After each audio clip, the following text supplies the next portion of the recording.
Right,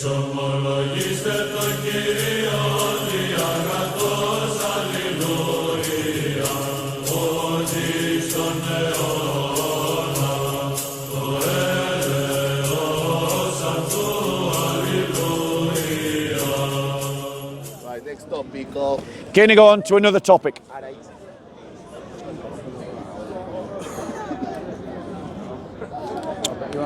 Right, and after this topic, ladies and gentlemen, anybody who wants to, I'm going to go for a drink, and you're more than welcome to come with me for a cup of tea and a chat, a further chat. But, ladies and gentlemen, before I go, I want to tell you as a Christian why I don't trust the Hadiths. Okay. It's a statement, that, isn't it? Bear with us 1 second. Only question. I get the joke, it's quite funny.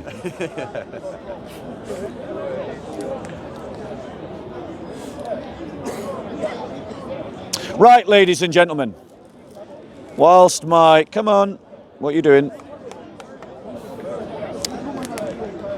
Right, ladies and gentlemen, let me ask you this question as a starter for 10, right? All of us have lived with our mothers pretty much for all of our lives, or nearly all of us have lived with our mothers for nearly all of our lives. If you were to write down, truthfully, every story that you could accurately remember about your mother, about something she did or something she said, truthfully in your heart, without making up anything, how many individual stories do you think you could remember about your own mother? Have a think, be honest. How many stories do you think you could write down? From birth to no. As many stories as you could possibly remember. Many, over 30. Yeah. Over 30. Probably more when you think about it. Yeah, go on. I'd say around the same. I'd say about maybe around 100 stories of my mother. What about you? Anyone want to go above 100? Right. Now that's important. Remember that your mother is someone you've lived with your entire life. And you can only remember roughly about 100 stories, if you're honest. But, ladies and gentlemen, we are asked to believe by the Muslim community that the Hadith reporters, such as Aisha bint Abu Bakr, Abu Huraira, Abdullah ibn Umar, Anas ibn Malik, and Abdullah ibn Abbas, and Jabir ibn Abdullah, and Abu Sa'id al-Khudri, and Salama, remembered, ladies and gentlemen, thousands of stories about Muhammad. Thousands. Now, ladies and gentlemen, let's be clear about this. If someone said to you that do you believe that it is possible that someone can remember in real time 1,000 individual stories and more about anyone? Not even the alphabet. Nobody can. Now, all of these people were human beings. All of these people were normal human beings, and their hadith reports received no divine protection of any kind. And yet we're supposed to believe, ladies and gentlemen, that they remembered over 1,000 stories about Muhammad. I put it to you that there's only one way that anyone comes up with 1,000 stories about anyone else. They lie. They make things up. They create fictions and tell fictions. Now, ladies and gentlemen, the number of reports that are going back to these characters that I mentioned, when you take away the repetitions, are these. Abu Huraira, up to 1,700. Abdullah ibn Umar, around 1,000. Anas ibn Malik, 1,200. Aisha bint Abu Bakr, 1,200. Abdullah ibn Abbas, 1,100. Jabir ibn Abdullah, 1,000. Abu Sa'id al-Khudri, 800. There's only one realistic way that these people could produce that many stories about Muhammad. They lied. Because human memory doesn't work like that, ladies and gentlemen. If you don't believe me, ask yourself honestly how many stories you could write about your own mother or father. You will not be able to come up with 1,000 stories. 100 if you're really good. Furthermore, ladies and gentlemen, Muslims might like to appeal to the idea of good memory. And the reason why they make this appeal is because they'll point out things like there are Muslims that have remembered the entire Quran. And they're right. There are Muslims that have remembered the entire Quran. But the way that they did so is called active memory. It's by repetition. Again and again and again and again and again and again and again and again and again and again and again and again and again and again and again and again, and that's how they remember the Quran. That's the same way that the apostles of Jesus remembered the teachings of Jesus, because Jesus repeated them again and again and again and again and again and again, and then he sent the apostles out to repeat those teachings again and again and again and again and again. But, ladies and gentlemen, living memory doesn't work like that. Living memory doesn't work like active memory. Like the black taxi cab drivers who have to learn all the routes of the road before they can get a black taxi cab. Living memory is mostly forgotten. For these people at the source of these stories to have remembered that many stories about Muhammad, they would have had to spend their entire lives remembering their entire lives on every memory again and again and again and again and again. And the suggestion that they actually did that is completely ridiculous. But, ladies and gentlemen, it gets worse. Oh, it gets worse. So, ladies and gentlemen, our earliest Hadith compilations, amongst the Hadith compilations, I want to invite you to move in a bit. Amongst Hadith compilations, the highest Hadith grade that any Hadith can have is called a mutawatir Hadith. A muwatta Hadith. Muwatta. And a muwatta Hadith is considered to be secure because its angle of transmission is multifold. 10 people remembering at every link in the isnad chain. That's why they think it's reliable, ladies and gentlemen. But, ladies and gentlemen, it would interest you to know that less than 400 hadiths are of the grade muwatta.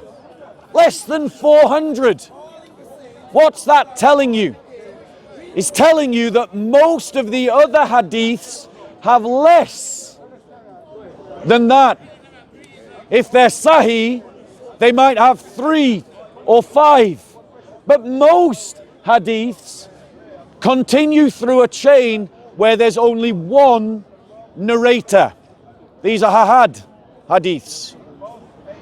Now, this is a problem, ladies and gentlemen. If your earliest sources are suspected of lying, as they are, and we have good reason to think that they were, and as the Shia even accuse Aisha of lying, and as the Sunnis accuse the Shia of lying in their hadiths, in their hadith sources, we have good reasons to question, ladies and gentlemen, these hadiths. But here's the other problem. The earliest compilations of hadith come centuries after Muhammad. So for example, the Al-Muwatta of Ibn Malik is 760 AD. Muhammad died in 632 AD. That's over 100 years later. The Musannaf of Abd al-Razak is dated to 820 AD. That's over 200 years after Muhammad. The Musannaf of Ibn Abi Shayba was dated to 828 AD. Muhammad died in 632 AD.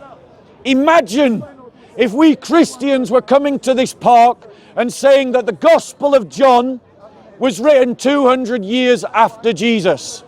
What do you think that the Muslims would be telling us?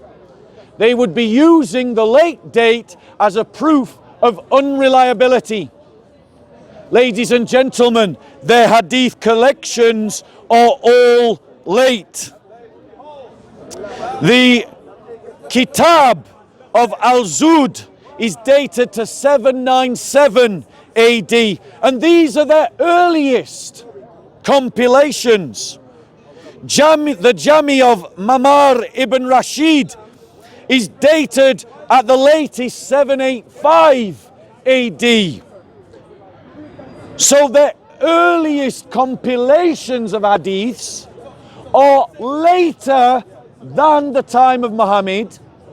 The origins of their hadith are suspected as lying by Shia to Sunni and Sunni to Shia, and by anyone who can think and use common sense, because those numbers are clearly fictional numbers.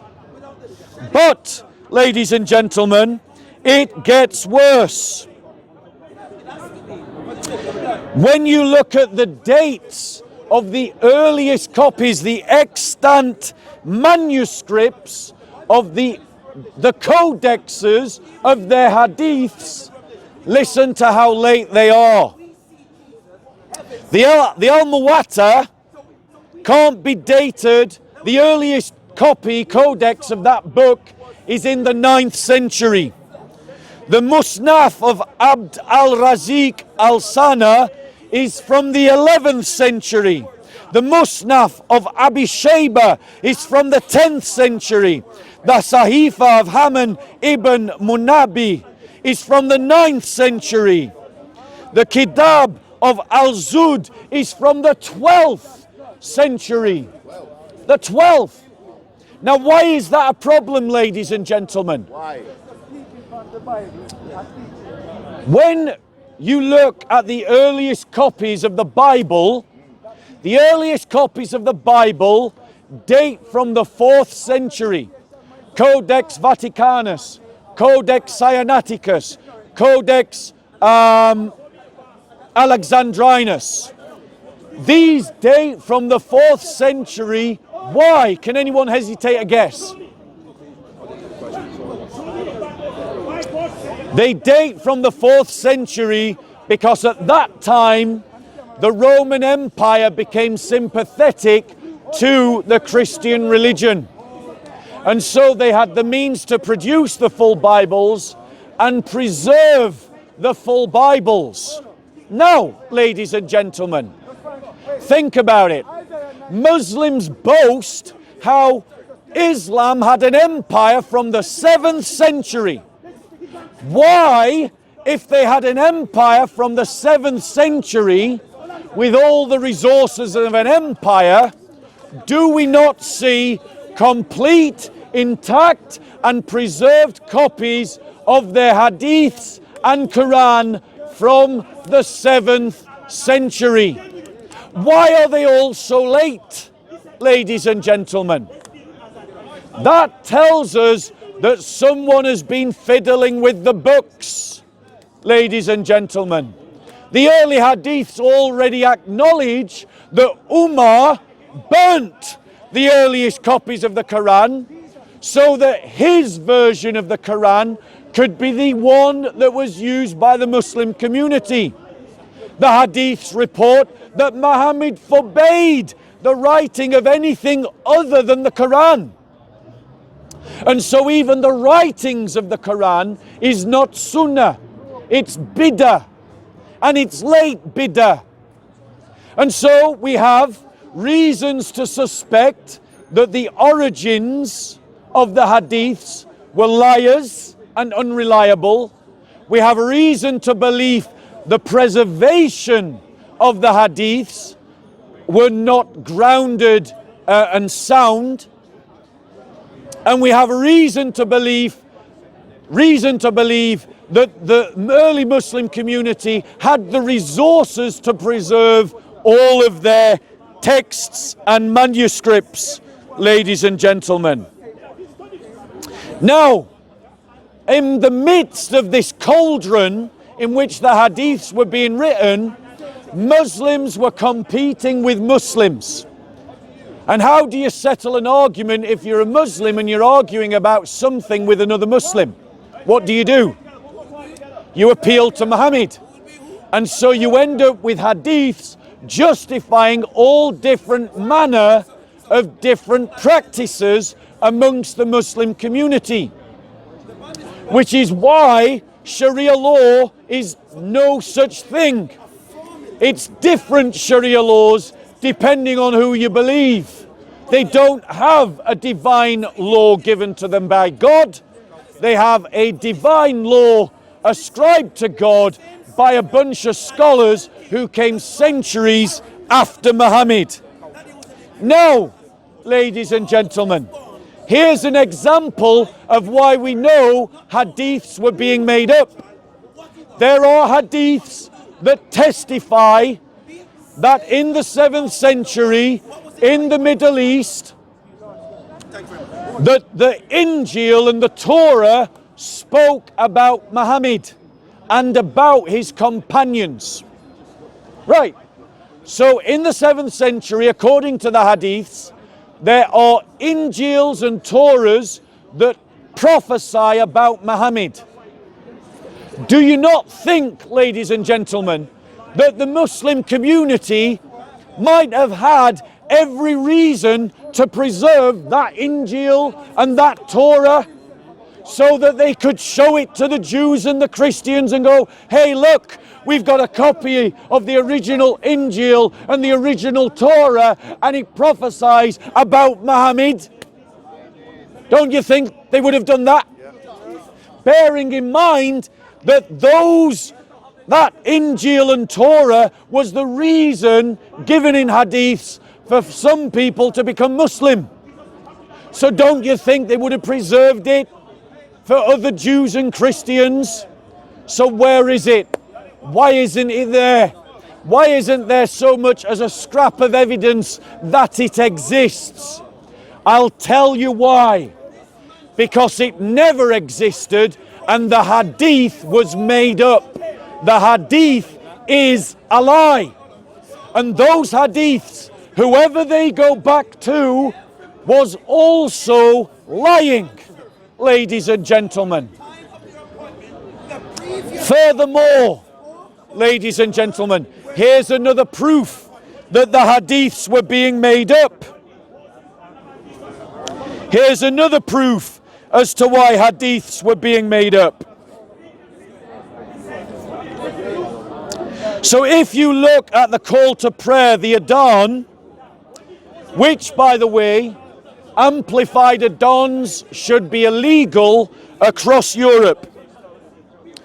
But, ladies and gentlemen, I'll just give you an example of the Hadiths that talk about other scriptures.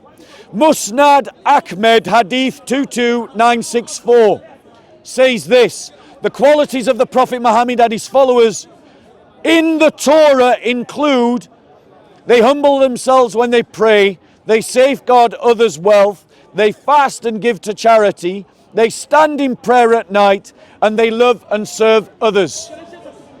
The Hadiths are saying that the Torah speaks about Muhammad's companions. Why didn't the Muslims preserve that Torah? The reason why they didn't preserve it is because it never existed, and Musnad Ahmed is reporting a fabricated hadith. Here's another one, ladies and gentlemen. In Sunad al-Darimi, hadith 2583, the messenger of Allah is described in the Torah with the qualities of bringing people together, having a gentle disposition, and being compassionate and forgiving. The hadiths are saying the Torah describes Muhammad. Why did they not preserve that Torah to show to the Jews where Muhammad was? I'll tell you why. Because the hadith is being made up, and such a Torah never existed, ladies and gentlemen. Now, ladies and gentlemen, let me give you another example. In the Adhan, the Sunnis and the Shia have different Adhans. They don't have the same Adhan. But the split between the Sunni and the Shia comes after Muhammad's death. But, ladies and gentlemen, the Adhan was given when Muhammad was alive. So, ladies and gentlemen, if it was given when Muhammad was alive, why do the Sunni and the Shia have different Adhan? I'll give you some examples of the Adhans and their differences. The phrase, and I'm going to butcher the Arabic, so if you're an Arabic speaker, I apologize. But the phrase, Ashahadu ana aliyan walayu Allah, is not included in the Sunni Adhan, but it is included in the Shia Adhan. The phrase Allahu Akbar, with a fourfold repetition, is included in the Sunni Adhan and the Shia Adhan. But the phrase Hayya Allah Kara al-Mal is not included in the Sunni Adhan, but is included in the Shia Adhan. The words As-salatu khairun min an-nawm is included in the Sunni Adhan, but not the Shia Adhan. The reason for these differences is because the Sunnis and the Shias are using different hadiths. And the reason why they're using different hadiths is because the Shias are saying that the sources of the Sunni hadith were liars and were untrustworthy. And the Sunnis are doing the same to the Shia. So we have good reasons as Christians to doubt the hadiths, to doubt the reliability of the hadiths. I'll finally conclude with one more example. There's one hadith in Sahih al-Bukhari that talks about an examination given by a Roman emperor. I think it was Herodotus or Herodotus maybe, to Arabs who knew Muhammad. He was a contemporaneous emperor to Muhammad. And in that hadith, it makes the mistake of describing private correspondence of the emperor to a friend. How could anyone in the Isnad chain have discovered the private correspondence and the private musings of an emperor in his own room? It's clearly a false hadith that was made up to disillusion Christians who in the 8th and 9th century found themselves under a Roman emperor, under an Islamic caliphate, having been Roman citizens. The idea of the hadith is to go, look, even your past emperors, your past great emperor wanted to become a Muslim, because in this hadith this emperor decides that he wants to be a Muslim. But ladies and gentlemen, that hadith, as well as being ridiculous for saying that an emperor, a Roman emperor, wanted to become a Muslim, talks about private correspondence of the emperor. How could anyone even in an isnad chain have gained access to that information? It was clearly a lie. Someone in the isnad chain made it up, and it is now considered sahih. So I've given you multiple reasons to demonstrate that sahih hadiths and muwatta hadiths are not reliable. They are all doubtful. Any questions, ladies and gentlemen? On the same topic.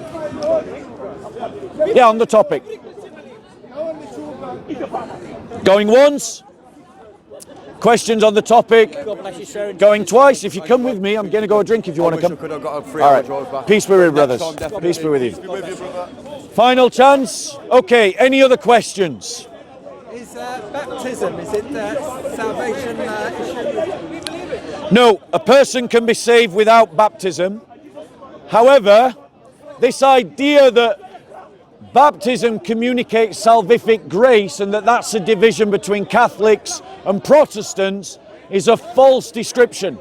Lutherans believe and Anglicans believe that baptism communicates salvific grace, but it's not necessary for salvation. But if you can be baptized, you should be baptized. If you can't be baptized because of some extraordinary circumstance, like for instance, the Kurdish Muslim girl who communicated with me 2 weeks ago, who's living right in the middle of a Muslim family, right in the middle of a Muslim city, who communicated with me and says that she's become a Christian and she can't be baptized, she is still saved even though she can't be baptized.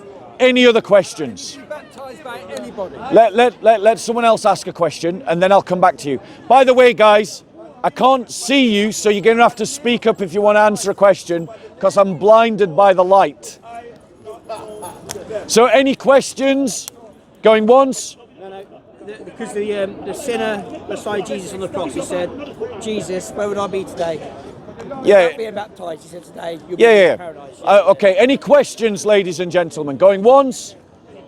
Going twice? Right, anyone who wants to come with me for a cup of tea, you're more than welcome to come and join me. What about being baptized by anybody? Bob, can anyone baptize you? Come with me for a cup of tea, bro. We're going for a meal now in Witherspoon. Right.